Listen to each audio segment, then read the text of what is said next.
कभी आपके शहर पर न्यूक्लियर अटैक हो गया तो आप क्या करेंगे? सोचिए, एक पल में सब कुछ खत्म हो सकता है। घर, लोग, सपने सब राख में बदल सकता है। लेकिन क्या वाकई आप कुछ कर सकते हैं ताकि जिंदा बच सकें?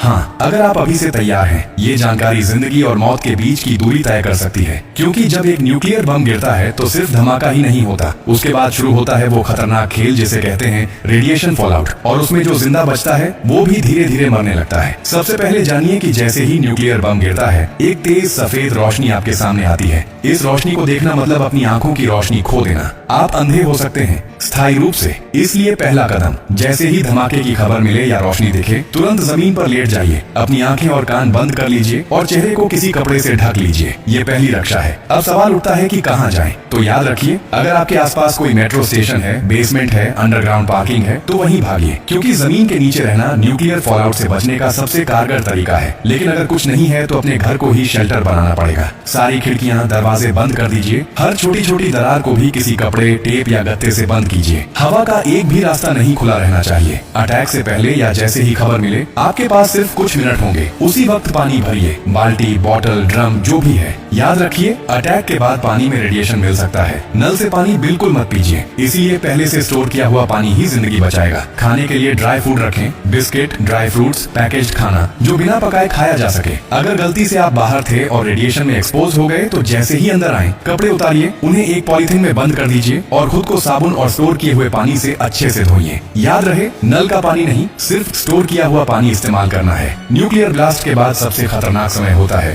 पहला 24 घंटा। इस दौरान बाहर जाना मतलब मौत को बुलावा देना। इसीलिए 24 घंटे अपने शेल्टर से बाहर बिल्कुल मत निकलिए। अगर सरकार की तरफ से संपर्क हो जाए तो निर्देशों का पालन कीजिए, लेकिन अगर कोई सूचना नहीं मिले तो कम से कम 72 घंटे तक बाहर मत निकलिए। 3 दिन, सिर्फ 3 दिन अगर आपने सही तरीके से बिता लिए तो जान बच सकती है। और हाँ, टेक्नोलॉजी की भी तैयारी कर लीजिए। न्यूक्लियर अटैक के बाद एक इलेक्ट्रोमैग्नेटिक पल्स EMP उठती है, जो आपके मोबाइल, लैपटॉप, इलेक्ट्रॉनिक चीजें सब खराब कर सकती है। इसलिए एक पुराना एंड्रॉइड फोन, एक पावर बैंक और एक वॉकी टॉकी को एल्यूमिनियम फॉइल में लपेटकर किसी स्टील बॉक्स में रखें। ये आपको बाकी दुनिया से संपर्क में रखेगा। सबसे जरूरी बात, घबराइए मत, पैनिक नहीं करना है। हर फैसला सोच समझ कर लीजिए, क्योंकि न्यूक्लियर अटैक एक टाइम गेम है। जो जितना शांत रहेगा, उसकी जान बचने के चांस उतने ही ज्यादा होंगे। और याद रखिए, ये जानकारी सिर्फ आपके लिए नहीं, बल्कि आपके परिवार, दोस्तों, पड़ोसियों और पूरे समाज के लिए है। क्या आप अकेले सुरक्षित रहना चाहते हैं? नहीं ना? तो इस जानकारी को हर उस इंसान तक पहुंचाइए जिसकी जिंदगी की आपको परवाह है। हो सकता है आपकी एक शेयर से किसी माँ का बच्चा जिंदा रह जाए,